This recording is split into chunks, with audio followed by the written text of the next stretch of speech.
Whether it's ancient combat or modern sport, winning is what it's all about. But how do you win? This man has learned the hard way. Now, he's ready to show you.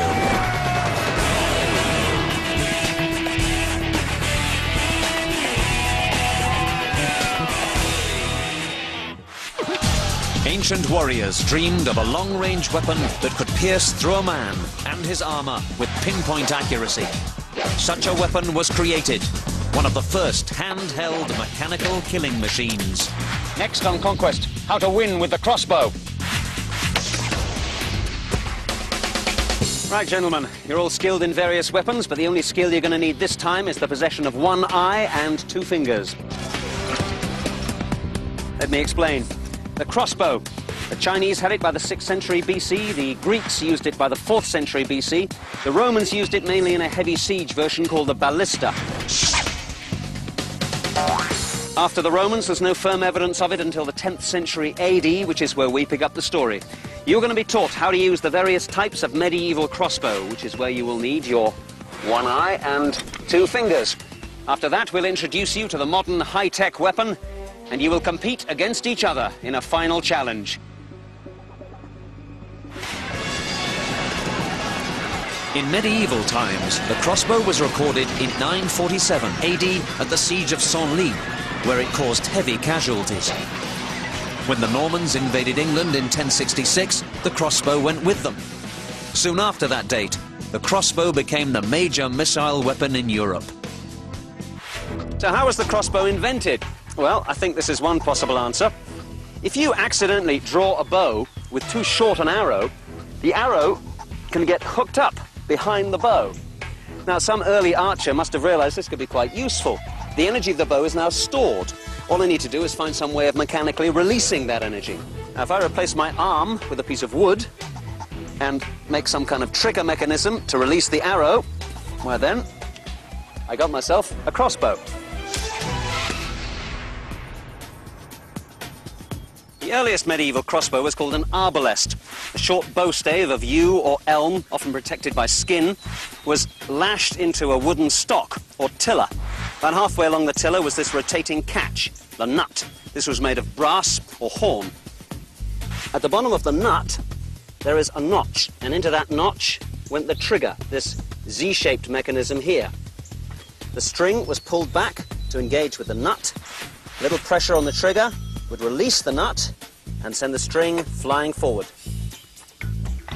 Now, the crossbow was loaded, or spanned, by placing a foot under the bow stave and drawing the string back onto the nut.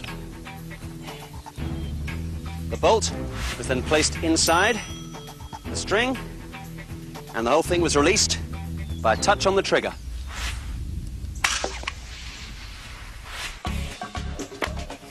So what was the advantage of the crossbow over the much simpler bow? Mike, you're an archer, you take my bow, there's some arrows there for you. Darth, take the crossbow, there's some bolts there. You can kneel down and rest on this.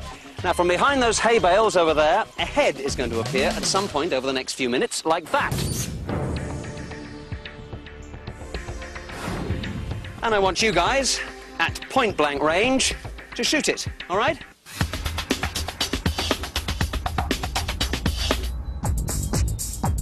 While Mike and Darth take aim and wait for their target to appear, Dan and Phil learn about the types of arrow shot by the crossbow.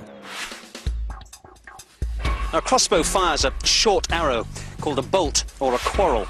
It's laid along this groove cut on the top of the tiller. And these are generally made of yew or ash. They have 2 or 3 fletchings at the back. Some of the fletchings were spiraled to give the bolt a spin in flight. Now this one is designed to punch through plate armor. A slightly longer, thinner point would be best against mail. And then there's a whole range of broadheads. These are for use against unarmored soldiers and indeed for hunting. The quarrels and bolts were kept in a quiver, a box that was hung from the belt. Any luck yet? Nope, not yet. Although the early arbalest was primitive compared to later, more powerful crossbows, the effect of this weapon on the battlefield was huge. It was absolutely deadly, especially at close range. This was a revolution in armament, as important in its day as the gun was to later generations. It was the first handheld mechanical killing machine. Just look at that guy over there with the bow. The hand bow required muscular strength and steadiness. It cannot be held at full draw for any length of time. Whereas with the crossbow... You got it. I just pulled the trigger. My arm was hurting, and when I went to relax it, the target came up and I wasn't ready. Well, that's just the point. The crossbow was ready. And look at you. You have to stand up to use your weapon. You're an open target. The crossbowman can kneel behind cover and take his shot when the target appears. The crossbowman even had his own special type of shield. It was called a pavis. He would carry it on his back, move into position, and then set it up on this stand. Then he could span his bow safely behind the protection of the shield. He could then shoot it, still protected. Now, many medieval battles were sieges, and the crossbow was an ideal weapon either to attack a castle or to defend it. It just depended which side had more crossbowmen. The arbalest, once spanned, could be fired at leisure without effort. It merely required alignment and the correct elevation for the distance of a chosen target. But there's more. So, had you shot that crossbow before? First time. Well, why don't you all have a go? As I said, a good bowman needs physical strength and a lifetime of practice. But with a crossbow, anyone can be taught how to load, aim, and shoot with reasonable accuracy in a very short space of time. This was the first really effective missile weapon to be widely available to common soldiers who were unskilled and who needed very little training. Most importantly, the crossbow could fire a bolt which flew faster, further, more accurately, and with greater penetration than any archer's arrow of the period. In 1099, during the First Crusade, Anna Komnena, daughter of the Byzantine emperor, wrote, "They not only pierce through a shield, but also pierce a man and his armor, through and through." The crossbow was subject to continuous development and improvement, especially in loading techniques. The first improvement was this, the stirrup fitted to the head of the tiller. This was placed on the ground, the foot was placed inside it, and this made the pull of the string much easier. As crossbows became more powerful, they required stronger methods of loading or spanning. The first of these was the spanning belt. This was simply a belt with a hook attached.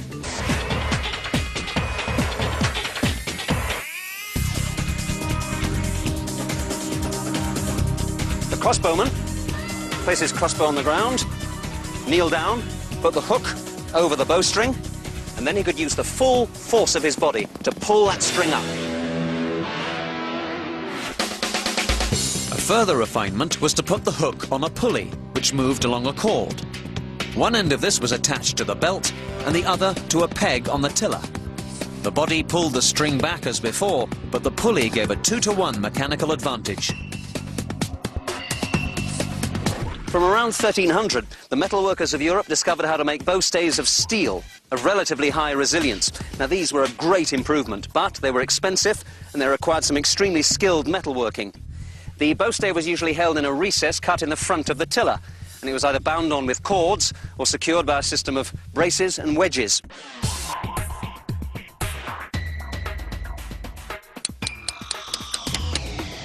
There we are.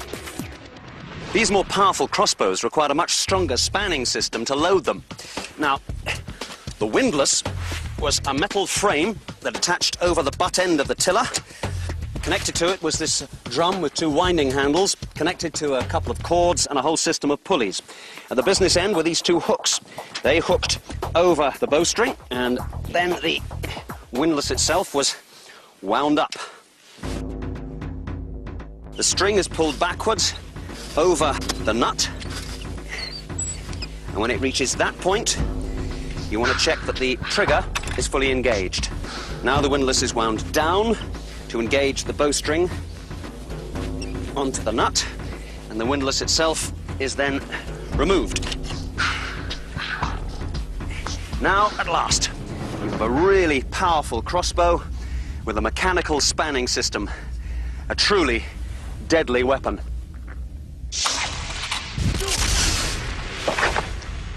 As the crossbow spread, so did the horror that this weapon inspired. It wasn't just that it was so deadly, it was that now a common peasant could, at long range, pierce the finest mail and kill a member of the nobility. Just that it was so deadly, it was that now a common peasant could, at long range, pierce the finest mail and kill a member of the nobility. It's not surprising that the knightly classes opposed this weapon. In 1139, Pope Innocent II declared, "The deadly art, hated of God, of crossbowmen and archers, should not be used against Christians and Catholics on pain of anathema." Of course, Muslims and infidels were fair game. But no one could stop the use of such a great weapon. It was a favourite of King Richard I of England. He used it against Muslims and Christians alike. At the siege of Chaluz in 1199, he was mortally wounded by a crossbow bolt, which some saw as God's punishment. Coming up, our team learns to use the various types of ancient crossbow and gets to compare them with other weapons. Today, our team, dressed as mercenaries of the Middle Ages, practice loading and firing the medieval crossbow. The crossbowman played a pivotal role in many battles of the Middle Ages. From his position at the forefront and on the wings of the battle, his main purpose was to stop the advance of the enemy, especially cavalry. The main disadvantage of the crossbow was the slow rate of fire. Only 2 shots a minute from a really powerful weapon, but it had great penetrating power and accuracy. It remained effective up to 200 yards, though the penetrating power decreased with the distance. This could be a devastating weapon. In 1314, the Mayor of London raised a force of 120 crossbowmen. The crossbows cost 41 pennies, the baldricks 12 pennies, the quivers 3 pennies. There were 4,000 crossbow bolts at a bargain price of 240 pennies, a helmet and collarette of iron at 61 pennies, and a hackaton or armoured coat at 81 pennies. But you guys, the crossbowmen, were only paid 4 pennies a day. 4 pennies? Well, what skills have you got? Oh, well, I can aim and squeeze that trigger thing. Well, exactly. Anyone can do that. Now, your kit may have been expensive, but you guys were dirt cheap. In England, the crossbow had already been superseded by the longbow. This was the only weapon which had anywhere near the range and penetration of the crossbow. But the longbow needed a high level of strength and training that only the English achieved. But in Europe, the crossbow was perceived very differently. It was used by highly trained and well-armoured mercenaries. The Genoese, in particular, were renowned for their skill and steadfastness. Mounted crossbowmen were regarded as elite troops and often formed the personal bodyguards of kings. But medieval crossbowmen must have had problems with these old designs, especially the windlass. One answer is to make a faster loading crossbow. The Kranikin is a rack and pinion device. Inside this case is a toothed wheel, which engages on this toothed bar with a double hook on the end. The bar is wound down to collect the string. It's then wound up again to pull the string back onto the nut. In this position, you ensure that the trigger is fully engaged, and then you wound down the Kranikin once again. Kranikin was removed, bolt placed in the bow.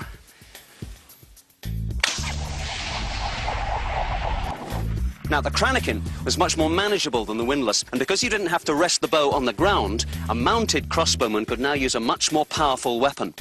But it remained fairly slow to load, but now there were alternatives. It's time to try a test. Here we have the windlass crossbow, Kranikin crossbow. I will have a longbow. This is a short bow used everywhere. We archers would need years of training. Here's a handgun of about 1450. And a matchlock musket of about 1550. Now, the firearms are complicated to load, but relatively easy to aim and fire. We've got 3 targets. The first one at 20 yards, where we'll see which weapons can penetrate it. Next one is at 40 yards, which we'll see which weapons can reach it and how many can penetrate it. And the final one is at 60 yards. I want you to shoot, loose, and fire as much as you can. Are you ready? Ready.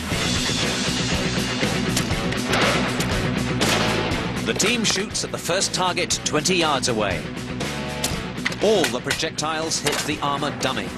The guns make some nice holes, and the longbow and the crossbows are close enough to pick off the ideal target, the face.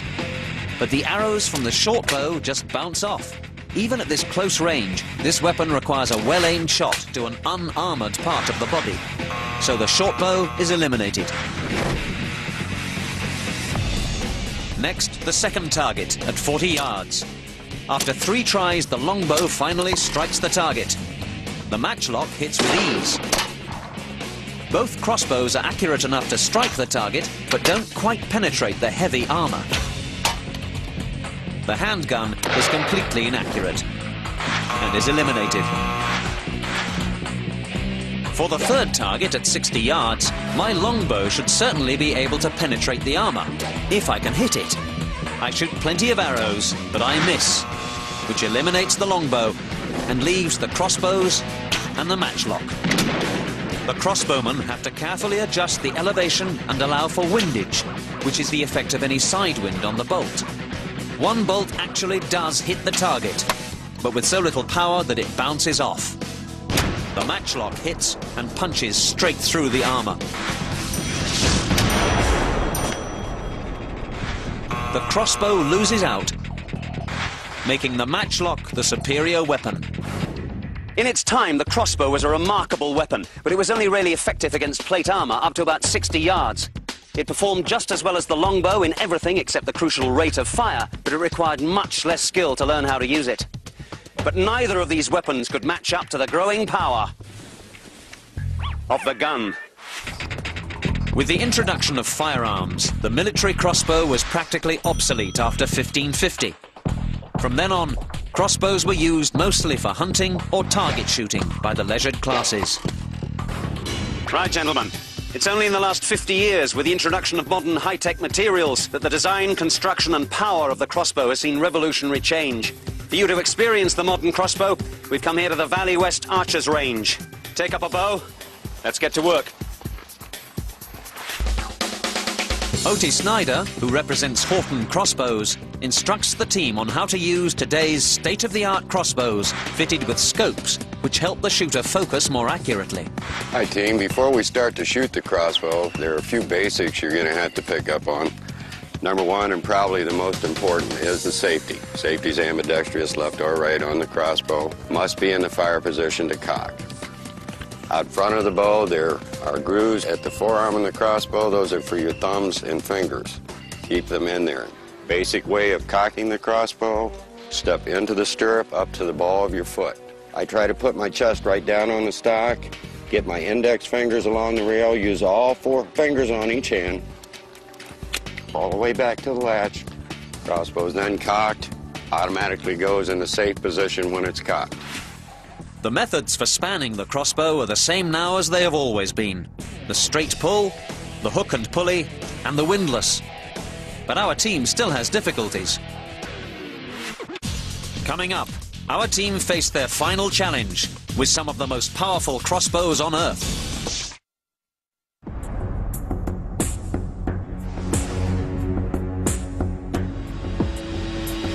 Gentlemen, time for your final challenge.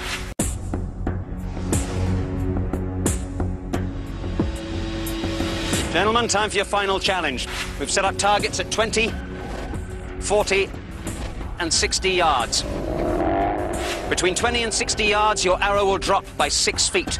Inside your scope, you'll see a heavy horizontal line. That is zeroed in at 20 yards. Each line below that represents another 10 yards of elevation. Work it out. You're going to shoot in pairs, 2 shots at each target, and the 2 guys with the winders are up first. Off you go.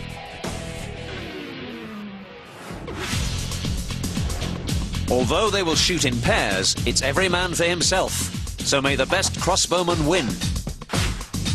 Dan and Phil go first. Considering the little training they've had, they do okay, and both get 2 hits. At this close range, Mike and Darth seem confident. They also get 2 hits each. After target 1, all team members are tied with 2 points each. Moving to target 2, each team member has to deal with an increased elevation. The lines inside the scope make it easier, but their inexperience causes mistakes. Dan and Phil give it a go. Dan earns 2 hits, but Phil only gets 1. Darth remains steady and gets 2 hits, but Mike only gets 1. 6 arrows out of 8 hit target 2. Dan and Darth are in the lead. each with 4 hits.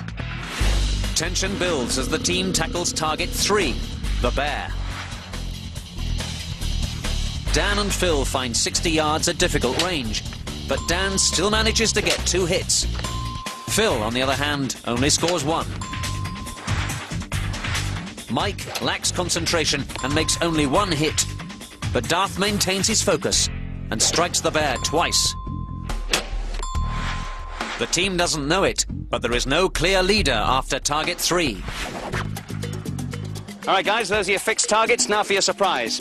You're going to have a moving target behind those hay bales across your line of fire. There'll be a mark for the bullseye. Whoever is closest to the bullseye gets double points. Shoot!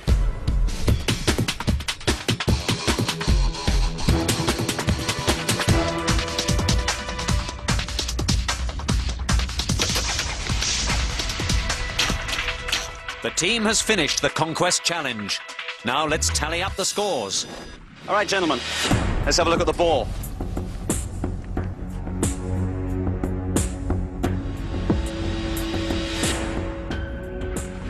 Right, this arrow is the closest, and it belongs to Darth, who wins the contest. Well done. Requiring a unique combination of human skills and mechanical artifice, the crossbow is a remarkable weapon. It's also a great modern sport, and our team have really enjoyed learning how to win with the crossbow.